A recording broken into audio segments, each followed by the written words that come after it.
Bueno, pues como todos los jueves tenemos nuestra mesa internacional. Ya está en el estudio Beata Boino, embajadora. Qué gusto verte. Buenos días, Leonardo. Un gusto saludarte. Embajadora y además académica del Tecnológico de Monterrey, igual que el embajador Ruiz Cabañas, también académico del TEC. Miguel, ¿cómo estás? Perdón, buenos días, Leonardo. Buenos días, Beata. Oigan, pues qué fortuna tenerlos ambos. Antes de ir a revisar cómo está Europa, Miguel, me encantaría que me comentaras la carta que hizo pública el presidente de la República, que le manda a Biden. Se dirige a él como amigo. No, señor presidente, amigo directamente. Y le hace pues una invitación, entre otras cosas. Bueno, el presidente anuncia que irá a los Estados Unidos, pero le hace una invitación de una manera muy cordial, como supongo tú me la harías a mí para ir a tu casa a comer. Dice, si tu agenda te lo permite, antes me gustaría que vinieras a México para conversar asuntos de interés público, y lo invita a ver en este caso una compañía en Tamaulipas, y de paso, si hay tiempo y ganas, ir a ver alguna zona arqueológica al Tren Maya. ¿Qué nos indica esta, digamos, informalidad en el trato y iba a decir desparpajo en el buen sentido de la palabra, decir, como pues si tú y yo y Beata quedáramos a cenar, ¿no? Oye, si te da tiempo, igual nos vamos a cenar ahí en tal o cual lugar. Digamos, ¿qué mensaje nos da este trato entre dos jefes de Estado? Miguel. Bueno, mira, Leonardo, si tú comparas el trato que le daba el presidente a Biden, por ejemplo, cuando fue electo, a dónde están hoy, es evidente que el trato entre ellos es mucho, mucho mejor, y que el presidente finalmente pues, ha decidido darle ese trato a Biden, manifestarle amistad, respeto, entre otras cosas porque Biden pues ha tomado muchas decisiones, o más bien ha tomado la decisión de no confrontar al presidente, por ejemplo, en los temas vitales para empresas de Estados Unidos en el marco del TEMEC. Eso no ha ocurrido. Al mismo tiempo, sí creo que ha habido, desde el punto de vista de Estados Unidos, México ha estado cooperando en materia migratoria, México ha estado insistiendo en el tema de las armas, México, en fin, ha habido avances de los dos lados, o acomodos más bien, y yo creo que el presidente, quizá, esta es mi impresión, después de que no fue a la Cumbre de las Américas, que pues se dio cuenta que había sido un alto costo, y ahora ya anunció, que el presidente Biden lo anunció, a la Cumbre de APEC, que va a ser en noviembre, y aprovechan, y a la que dice que ahora sí va a ir, y ya lo dijo públicamente el presidente, que sí va a ir a San Francisco. Entonces, ahora le está diciendo, pero ¿por qué no vienes tú?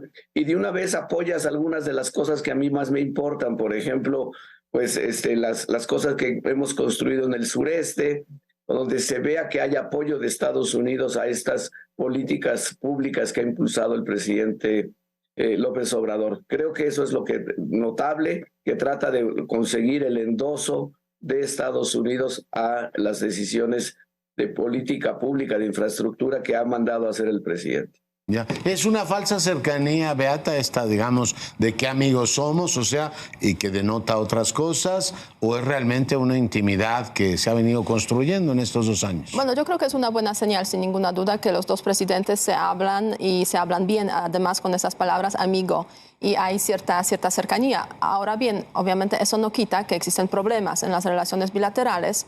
Y hoy en día tenemos esa carta que publicó el presidente mexicano, muy cordial, pero hace pues unas cuantas meses, hace un par de años, tuvimos otras cartas quizás no tan cordiales, ¿no? Entonces, en ese sentido, yo diría que sí es una buena señal, pero no cabe duda que en estas relaciones pues hay muchos temas pendientes. Y yo sumaría a eso también las últimas gestiones de la canciller mexicana, y el papel de la Cancillería, que obviamente está viviendo una etapa de la transición desde Marcelo Ebrard a Alicia Bárcena, y me da la sensación de que en ese contexto tenemos también en las relaciones entre México y los Estados Unidos, pues cierto intento de continuidad, obviamente. Eso lo refleja precisamente el hecho de que el jefe de unidad para América del Norte se queda en su puesto, pero al mismo tiempo el intento de... Roberto Velasco. Exactamente, Roberto Velasco, pero al mismo tiempo pues el intento de sanar ciertas cosas que se han visto mal en la Cancillería, como por ejemplo pues los puestos más relevantes, pues dejarlos también para los funcionarios de la Cancillería. Y la visita que tuvo recientemente también Alicia Alicia Bárcena en los Estados Unidos, pues yo diría pues es una señal de que pues los temas relacionados con los Estados Unidos pues son muy relevantes. Y también ella tiene como, me da la sensación, un poco más de espacio para actuar, porque pues se despresurizó esa olla de la candidatura de Ebrard y eso pues puede generar dinámicas muy positivas en las relaciones con los Estados Unidos. Ahora bien, hay tercer factor muy relevante en este contexto, las elecciones en los Estados Unidos, la política de los republicanos y todas las actitudes de los republicanos muy, digamos, negativas hacia México, el tema migratorio, el tema de narcotráfico, el tema de fentanilo.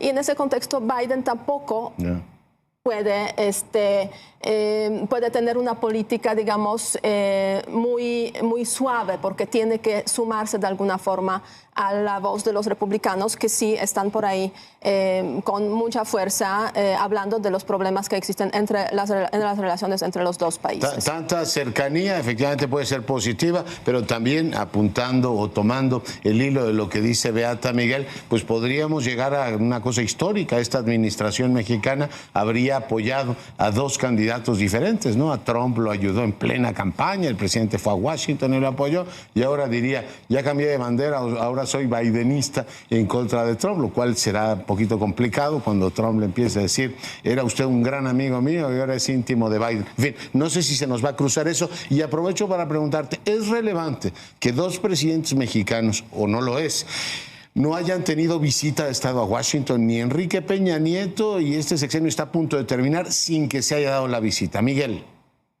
La verdad creo que sí es relevante y la verdad yo lo lamento para ambos gobiernos.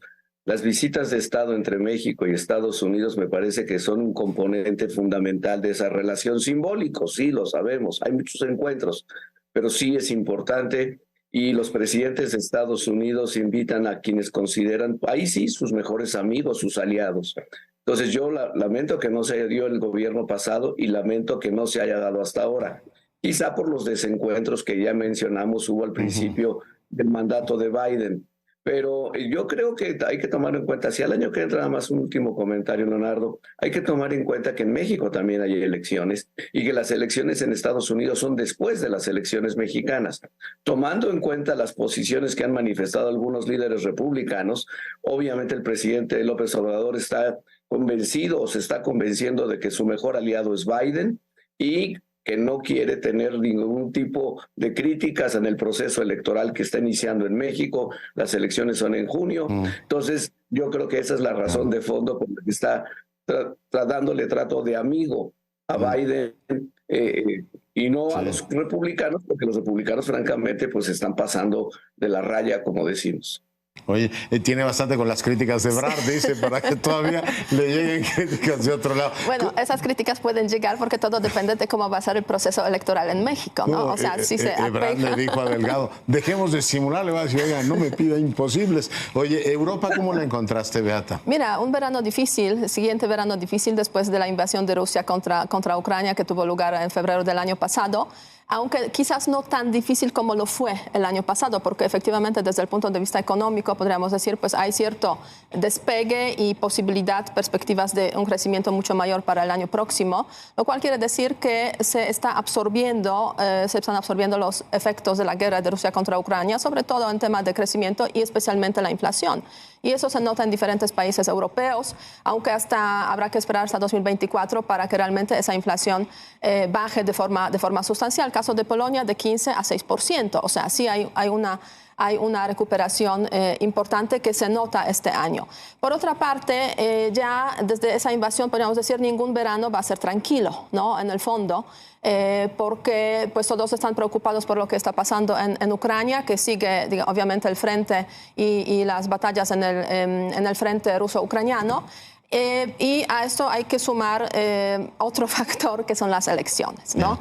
Las elecciones que vamos a tener en otoño no son muchos países, son solamente dos, Eslovaquia y Polonia, y España en su proceso postelectoral, que hoy tenemos una noticia, parece que positiva desde el punto de vista del primer ministro Sánchez. Ocupa la posición y veremos si se acercan efectivamente. Exactamente, ¿no? Pero en Polonia hay elecciones en octubre y sí hay una batalla muy fuerte, obviamente por el tercer mandato del Partido Partido Ley y Justicia, que ha sido muy criticado por su actitud hacia la Unión Europea, posición antimigrante, el tema del LGBTQ, etcétera, etcétera, etcétera. Entonces, la verdad es que sí hay muchas tensiones, polarización, y en todo eso se mete el asunto de la guerra de Rusia